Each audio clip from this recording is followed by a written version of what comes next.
On our last program, we began a study in John's view of the Antichrist. And we talked about the first epistle, chapter 2, where he used for the first time the word Antichrist.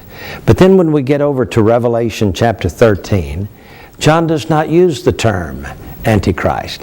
My thinking is that he used the term Antichrist because of its religious connotations in his epistles. But over here in Revelation, he's looking at the man from a political perspective and therefore chooses to use Daniel's view of him as a little horn, a mouth speaking great things, on the fourth beast. And so as we get into this, I want us to look at a theologian who lived in Ephesus, grew up in Ephesus. His name was Irenaeus. And Irenaeus was the student of Polycarp, who was in turn the student of John. In other words, Irenaeus was very close to John, but never knew him. He was born 22 years after John passed away, or went on to heaven. Gary Stearman is here to discuss this subject with me. Thanks, JR. And remember from our last broadcast that John wrote about 4 specific heresies in connection with the Antichrist. Quickly, they were number 1, turning away from Christ. Number 2, denying the deity of Christ. And number 3, rejecting his humanity. That is, rejecting the idea that he came in the flesh and was resurrected in the flesh. And number 4, deceiving the followers of Christ with many false doctrines. Irenaeus writes against heresies, and he comes foursquare against these false doctrines. Yes, and in his 5th book, Against Heresies, he takes this perfectly good term, Antichrist, that John talks about in his 2 epistles, and he applies that term to Revelation 13:18. And to begin with, Gary, let me read what Irenaeus said about the Antichrist. And I quote, "We will not incur the risk of pronouncing positively as to the name of Antichrist. For if it were necessary that his name should be distinctly revealed in this present time, it would have been announced by John, who beheld the apocalyptic vision. For it was seen not long ago, and almost in our own generation, at the end of the reign of the Roman Emperor Domitian." So here he says, John didn't name the Antichrist, and I'm not going to name the Antichrist because it's too big a risk. And as he wrote these words, he was not too far removed from John. That is, in the number of years would have been, what, 40, maybe 50 years? Possibly. And Hadrian, you remember, in the meanwhile, around 135, had deported the Jews to the slave markets of the world. Irenaeus did not want to mix it up with the Roman emperor. Indeed. That Too big a risk. That's the truth. But when he came out against heresies, he came out specifically against the name Antichrist. That's fascinating to me because no doubt in his teaching there at Ephesus, he had encountered those 4 apostasies, that 4 ideas that the spirit of Antichrist would convey. Now, Irenaeus did say that this number, 666, comes from 2 Old Testament sources. And he names them, Noah's flood and Nebuchadnezzar's golden statue. Gary, first let's talk about Noah's flood. Noah's flood and Nebuchadnezzar's statue. Well, the flood actually happened when Noah was 600 years old. Now that's no coincidence. That's one of those numbers you see in the Bible and it just leaps off the pages, but it's no coincidence. Okay, now there's the 600. Now we're going to look at the 66. And for that, Irenaeus uses Nebuchadnezzar's golden statue, which was 60 cubits tall and 6 cubits wide. And he says, from these 2 things comes this incredible number, 666, the name of the Antichrist. Noah lived 600 years in Canaanite apostasy. And as we study it, we discover, JR, that every conceivable horror of false belief existed during those 600 years before Noah was taken and saved in the flood. And then along came Babylon some centuries later, and Nebuchadnezzar. We have 60 and 6 added to 600. And it's well known that Babylon's the head of gold. Isn't it remarkable that Irenaeus who grew up in the church at Ephesus, was a student of Polycarp, who in turn was a student of John. Only one generation removed from John. Don't you know that Polycarp must have taught Irenaeus some of the private conversations with John, as well as John's writings concerning all this? Absolutely. Irenaeus was in an amazing position historically. The words of John were just as fresh as yesterday to him. They still talked about what John talked about and what John had experienced. At the same time, he was in a tough position, JR, because these were the days of persecution, the Roman Empire. He couldn't be too vocal about all this. Yes. Nevertheless, he wrote it down. And here's something especially interesting that he wrote. He said, "That man in whom is concentrated the whole apostasy of 6,000 years, and unrighteousness and wickedness and false prophecy and deception, for which," notice the word deception there, that's one of those 4 points. It is. In John's epistle. "For which things sake a cataclysm of fire shall also come upon the earth." So Irenaeus specifically said that this Antichrist would have concentrated in him the apostasy of the human race for 6,000 years. Gary, that means then that he wasn't looking for the Antichrist to come until the human race had transpired 6,000 years. This is a man who grew up in the church at Ephesus, where John had taught the book of Revelation. And this is an affirmation of what's been called the millennial day theory. That is, as we see in Psalm 90, verse 4, "For 1,000 years in thy sight are but as yesterday, when it's past, and as a watch in the night." JR, this is just that same idea. It certainly is. And then Irenaeus wrote this: "When in the end the church shall be suddenly caught up from this, it is said, there shall be tribulation, such as has not been since the beginning, neither shall be. Thus, then, in the 600 years of Noah, in whose time the deluge occurred because of the apostasy, and the number of cubits in the image for which these men were sent into the fiery furnace," talking about Shadrach, Meshach, and Abednego, "do indicate the number of the name of the man in whom is concentrated the whole apostasy of 6,000 years." Gary, he says that the church is going to be caught up. Caught up. And he implied that it would be caught up before that cataclysm of fire. Just as the 3 Hebrew children were saved out of the fiery furnace by a cataclysm of fire, JR, in his mind, he seems to link those men, Hananiah, Azariah, Mishael, in the fire with the whole idea of being saved out of the fire. Yes. Prior to the great cataclysm. And so he says that this world is going to be judged by a cataclysm of fire. Wow. Now, we know that the rabbis have written, and Josephus, the Jewish historian of the first century, said that God told Adam that the world would be judged once by fire and once by water. And then he goes on to explain all of this.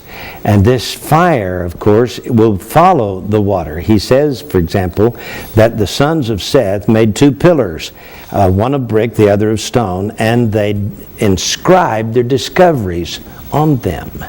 And he said they made the one of stone just in case the one of brick was washed away in the flood. They wanted men to know that another cataclysm was predicted, that of fire, and that it would conclude the age. JR, many people have scoffed at the idea of a pre-tribulation rapture, which, by the way, we believe in and we teach. A lot of people have said that this is just made up out of whole cloth, that nowhere did the early fathers teach and believe this. Well, here it is from Irenaeus. That's right. And we also note that Mystery Babylon in Revelation 17:16 will be destroyed. And then Zechariah gives a view in chapter 14, verse 12 of his prophecy that men will be standing on their feet and their eyeballs will consume away in their sockets, their tongues will consume away in their mouths, and their flesh will consume away as they stand upon their feet. That's fire. That is fire. And that's, we might even say, nuclear fire, not just ordinary fire. By the way, JR, in these days, we are watching. very, very carefully. And we have the church fathers to encourage us in this watchfulness. So here we are at the end of 6,000 years, and we have the threat of nuclear war. We don't know when this World War III is going to take place, but this nuclear war is definitely coming upon the world, and this cataclysm of fire that God predicted may not be very far away. It's very important that we win as many people to Christ as we possibly can. Well, Irenaeus had more things to say. We'll tell you all about it when we come back in just a moment. From the writings of Irenaeus, things really get interesting. At this point, he discusses some of the early copyists. For you see, John's Gospel was copied into the Greek language and distributed. And here he is writing maybe 50 years later, and he says somewhere in the recent past, some copyists mistook the 666 to be 616. And he goes on to explain how this happens because of the Greek lettering here. And he says, I want you to know that it is 666 and not 616. Now that's important for us to understand, because some people today think that they should be looking for someone whose name adds up to 616. And the reason for that is because in the Textus Receptus Greek, Koine Greek Bible, the book of Revelation, the number 666 was expressed, according to Irenaeus, by 3 Greek letters: the Chi, the Xi, and the stigma, the middle one being the Xi, which has a value of 60. Yes. Now, Irenaeus says that through a copyist's error, there was a substitution made, which made the value of the number come out 616. And JR, from that day to this, there's been this pervading idea that 666 is not really the number of the beast. Yes. It's a total copyist's error. That says 2 things. Number one, that in the beginning, 3 Greek letters were used to express 666. Yes. That's found only in the Textus Receptus version of the Greek New Testament. That's right. In the early 1800s, the Westcott Hort edition of the Greek New Testament came out, and it uses 3 words, hexakosioi, hexakonta, hex, instead of the 3 Greek letters for the number 666. And the interesting thing about that is the King James Version of the Bible was translated from the Textus Receptus, and all the later versions were translated from the Westcott Hort. So that's let's mark one up for the King James Version there. Indeed, absolutely so. And just remember that those 3 letters, the Chi, the Xi, and the stigma, are the way the original idea was expressed.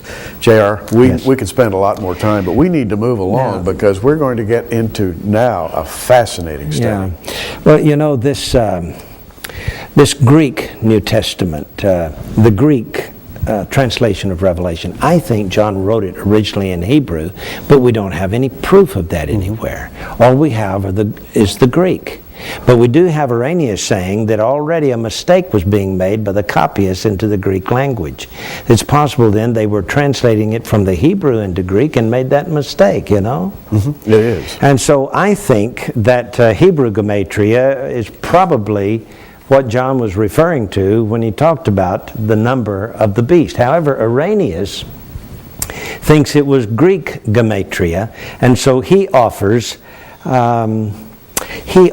the word Titan as as a word that adds up to 666. And I want to get to that in just a moment, but first there is this little statement by Irenaeus about the Antichrist coming from the tribe of Dan. Now, this really sparked my interest, Gary, because I've always, for many years, thought that the Antichrist would come from the tribe of Dan. And so he writes this is what Irenaeus writes, quote, "And Jeremiah does not merely point out his sudden coming, but he even indicates the tribe from which he shall come, when he says, and then he quotes Jeremiah, and I'll let you quote that in just a minute, but he goes on to say, this too is the reason why this tribe is not reckoned in the apocalypse along with those which are saved. Well, we know that in Revelation chapter 7, Dan is left out of the list of 12 tribes.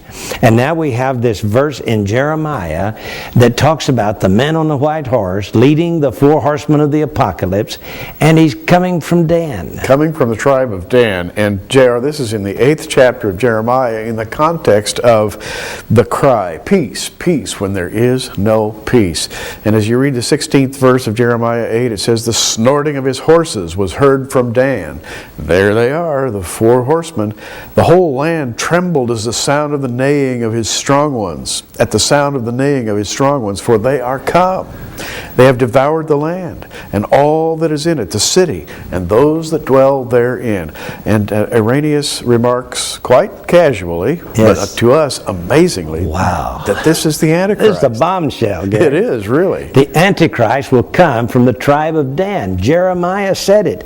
And now, Gary, in chapter 8 of Jeremiah, let's set the theme. Look at verse 11 there and tell us about the theme of this chapter in the rise of the Antichrist. What's going to be happening that will cause the Antichrist to thunder across the landscape with his four horsemen of the apocalypse? Well, this is a latter-day prophecy from Jeremiah, and if you read Jeremiah 8:5, why then is the people of Jerusalem slidden back by perpetual backsliding? They hold fast deceit, they refuse to return. That is today's context. The many Jews refuse to return today. Yes, including the Olmert government or the Olmert administration. Absolutely. They deny Israel's right to hold on to the land. And the 11th verse says, for they have healed the hurt of the daughter of my people slightly, saying, peace, peace, when there is no peace. This is what we hear continually in the news. Wow. This is going on in the Security Council as we are now producing this program. Peace, peace. But there is no peace. They're going to heal the hurt slightly. But there's going to come a Russian invasion. And this with Iran. And Syria is going to be involved in a war that leads up to this. Damascus is going to be destroyed. We've already studied these from Isaiah chapter 17 and Ezekiel chapters 38 and 39. And in the light of all of that, Gary, we have the man on the white horse who's from the tribe of Dan. We have the one on the red horse, which sounds like the Russian invasion of the Battle of Gog and Magog. And then we have, following that, the black horse, which sets up a personal identification number for everybody on the planet so that they can control who comes across the border and be able to do what the government has failed to do so poorly in the recent past. Quickly, we have to add this. There are a lot of people today who say that Antichrist can't come from the tribe of Dan because he would be a Jew. And Daniel 9:26 says that he will be of the people of the prince that shall come. In other words, he'll be a Roman. So how could he be a Danite and a Roman at the same time? And the answer, J.R., in my book, Guardians of the Grail, I have a chapter on the book of on the tribe of Dan and how they migrated. They left home, became the lost tribe, migrated up into the Greek islands, that became the Spartans, and then the Trojans and the Greeks, and then the Romans, and all of these deal with the tribe of Dan. Absolutely, and so it's possible for both of these conditions to be true in the case of Antichrist. And back to Irenaeus, I think he put his finger right on it. Didn't he, though? But then he also used the word Titan. He said the word Titan has a numerical value in Greek of 666, and he seemed to think that Titan would be a good title for the Antichrist. Well, let's go back and look at the Titans. In Greek mythology, they are the same sons of God who saw the daughters of men before the flood of Noah, and they were the angels which fell. Now, J.R., anyone who doubts this can read Plato. The book is this thick, and I wish you good reading. There's a lot there, but Plato says, in effect, and very, very loudly and clearly, that the Greeks believed that the Titans were those who came in and married the daughters of men, and he says it over and over again. Yeah, and so we have the Titans. There were 6 sons and 6 daughters, and from them, of course, Cronus or Saturn was the king of the gods, and his son Zeus took over, and he led the Olympians. And all of this just smacks of the book of Revelation. We've got Zeus as Satan in chapter 2 of Revelation. We've got Apollo in chapter 9 and again in chapter 17. So these Titans, John writes about them. It all says this: the Antichrist is going to be from the tribe of Dan, but he will be of demon seed, of the seed of the serpent. Fascinating study. Get our magazine and read all about it.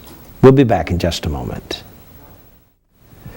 Zeus, son of the Titans, is the Satan in Revelation chapter 2, above the city of Pergamos, where Satan's seat is. And Gary, there's a statue of Zeus at the United Nations today. He is also the white bull upon which Europa rides, the symbol of Europe. So we've got the United Nations and Europe, and everything is coming together. And we should mention that right in front of the new European Parliament building in Strasbourg, Belgium, there is Europa riding this white bull as a symbol of the new union in Europe. J.R., it can't get much more blatant than that. Yes. Now, if you want to read more about this, I suggest you get our September edition of Prophecy in the News magazine. Just call the number at the bottom of your screen and order it. And I'd like to ask you to trust in Jesus Christ as your Savior if you're not a Christian, because He's the only way out of this mess. This is J.R. Church and Gary Stimman. Until next time, keep looking up.